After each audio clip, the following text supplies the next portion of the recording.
नेपाळमध्ये घडली जाळपोळ। दगडफेक करत नेपाळमध्ये लाखो तरुण रस्त्यावरती उतरलेत। सोशल मीडिया बंदी आणि भ्रष्टाचार तेथील राजकारणांना समजून घ्या। नक्की हे राजकारण असं का घडलं?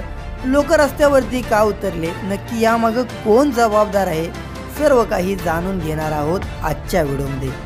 त्यापूर्वी तुम्ही चॅनलवर नवीन असाल तर नक्की सबस्क्राइब करा। गेल्या आठवड्यात नेपाळ सरकारने फेसबुक, इंस्टाग्राम आणि यूट्यूब सारख्या प्रमुख सोशल मीडिया प्लॅटफॉर्मवरती बंदी घातली। नेपाळमध्ये सध्या राजकीय आणि आर्थिक अस्थिरतेचे वातावरण निर्माण झाले आहे।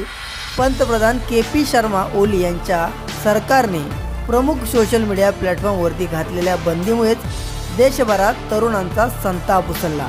या बंदी विरोधात तरुण रस्त्यावरती उतरले। जनरेशन झेड च्या हजारो आंदोलकांनी सोमवारी 8 सप्टेंबर राजधानी काठमांडूमध्ये मोठं आंदोलन केलं। दरम्यान पोलिसांनी केलेल्या कारवाईत आतापर्यंत 14 जणांचा मृत्यू झाला असून 170हून अधिक जण जखमी झाले आहेत। सरकारने परिस्थिती नियंत्रणात आणण्यासाठी तातडीने सैन्याला पाचारण केले आणि काठमांडूत संचारबंदी लागू करण्यात आली। गेल्या आठवड्यात नेपाळ सरकारने फेसबुक आणि इंस्टाग्राम आणि यूट्यूब सारख्या प्रमुख सोशल मीडिया प्लॅटफॉर्मवरती बंदी घातली। मंत्रालयाच्या म्हणण्यानुसार या कंपन्यांनी देशात काम करण्यासाठी आवश्यक असलेली नोंदणी प्रक्रिया पूर्ण केली नाही, हे या बंदीचे मुख्य कारण आहे।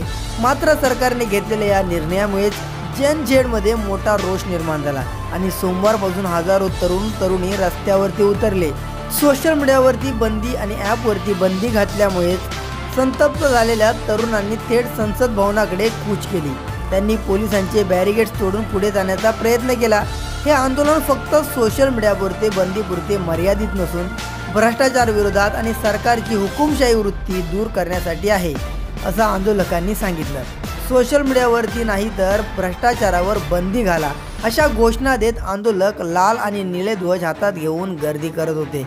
आत्तापर्यंत 14 जणांचा मृत्यू आणि 170हून अधिक जण जखमी झाल्यानंतर परिस्थिती अधिकच चिघळली।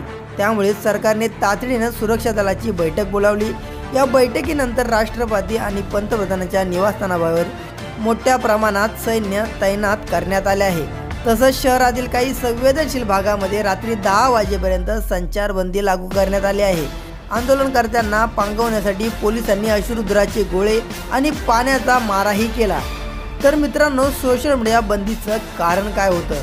माहिती आणि तंत्रज्ञान मंत्रालयाने 28 ऑगस्ट रोजी सर्व सोशल मीडिया कंपन्यांना नोंदणी प्रक्रिया पूर्ण करण्यासाठी 7 दिवसांची मुदत दिली होती।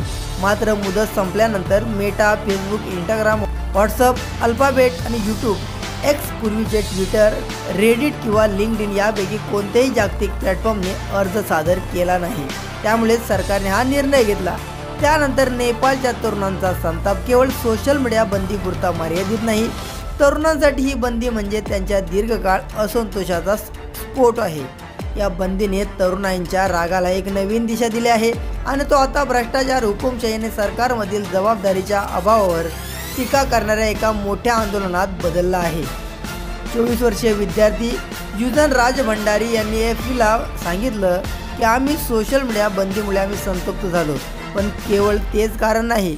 नेपाळमध्ये संस्थापक झालेला भ्रष्टाचार विरुद्ध आम्ही आंदोलन करत आहोत।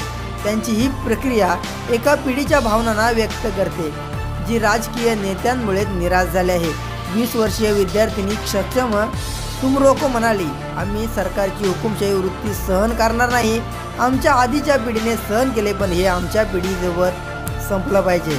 तसंच परदेशात भ्रष्टाचार विरुद्ध आंदोलनं झाले आहेत आणि त्याची सरकारला भीती आहे। असंच येथे घडेल, असं आंदोलक भूमिका भारती यांनी म्हटलं आहे। त्यांच्या या शब्दातून नेपाळच्या तरुणाईचा वाढता विश्वास दिसून येतो की त्यांचे नेते सामूहिक शक्तीला घाबरतात। विश्लेषकांच्या मते जेन झेड क्रांतीचे मूळ भ्रष्टाचाराच्या वाढत्या असंतोषात आणि आर्थिक विषमतेबाबत काही।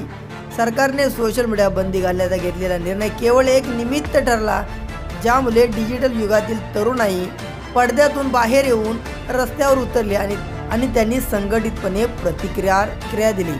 तर या संपूर्ण आंदोलनाला जबाबदार कोण? नक्की कमेंट करा। जर इथपर्यंत व्हिडिओ पाहिला असेल आणि चॅनलवर नवीन असाल तर नक्की सबस्क्राइब करा।